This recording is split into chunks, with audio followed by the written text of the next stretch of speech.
कुछ अलग करके दिखाएंगे, नॉन हम चीज क्या है ये बताएंगे।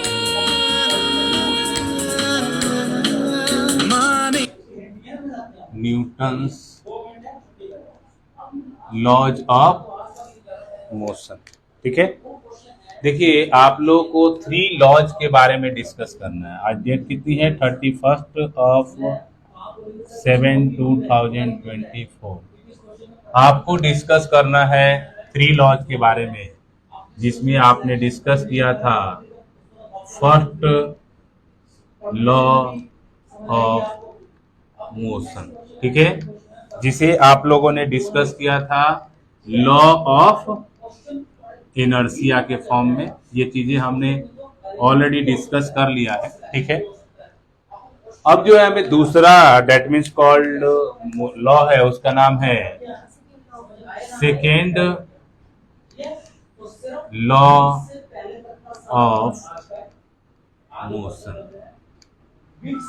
Second law of motion is specially determine करता है एक पार्टिकुलर टाइप ऑफ कॉन्सेप्ट के बारे में, यानी rate of change of momentum. Rate of change of momentum is directly proportionate to force. तो इस सेकेंड लॉ क्या कहता है कि force is directly proportionate to rate of change of momentum. Rate of change of momentum. ठीक है, तो force is directly proportionate to rate of change of momentum क्या हो जाएगा? P2 minus P1 divided by T। Stop writing, look at here. अब मान लो कि आपके पास क्या है, let the initial velocity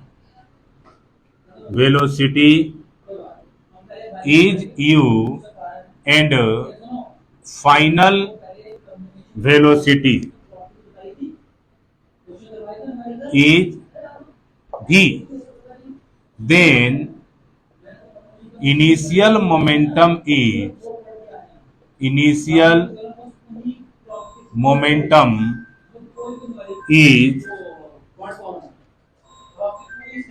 P1, initial momentum is P1 and final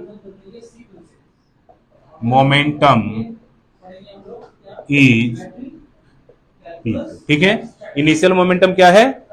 P1 है और फाइनल मोमेंटम क्या है? P2 है। ठीक है, तो इसी से अगर आप निकालोगे और P1 is equal to mu और P2, क्योंकि स्मॉल होना चाहिए सब जगह, ये P1 है, mu और P2 जो होना चाहिए वो mb होना चाहिए। ठीक है, तो इसको कैलकुलेट करेंगे और F is proportionate to mu minus mb minus mu divided by t, और F is proportionate to m v minus u upon t, और F is proportionate to ma, चूंकि v minus u upon t is equal to क्या है?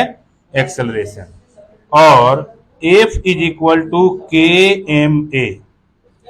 तो second law of motion किस चीज को define करता है? ये मैग्नीट्यूड ऑफ फोर्स को देता है। तो नीचे लिखेंगे the second law of motion gives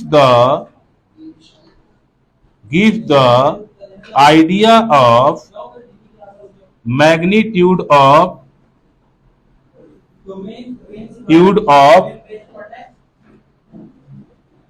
give the idea of magnitude of force,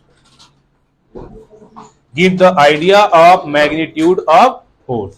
क्या करेगा? ये आइडिया देगा मैग्नीट्यूड ऑफ फोर्स का। ठीक है, और फोर्स इज इक्वल टू आपके पास निकल करके आएगा F is equal to m a, और F इज इक्वल टू मतलब फोर्स, और force is equal to mass into acceleration. ठीक है, ये इज स्पेशली क्या है, फोर्स को डिफाइन करता है, जिसे मास इंटू एक्सेलरेशन के रूप में काउंट किया जाता है। तो फोर्स इज इक्वल टू क्या हो गया, मास इंटू एक्सेलरेशन। ठीक है, इस तरीके से हम इसे कैलकुलेट कर सकते हैं। ठीक है, जस्ट डू इट।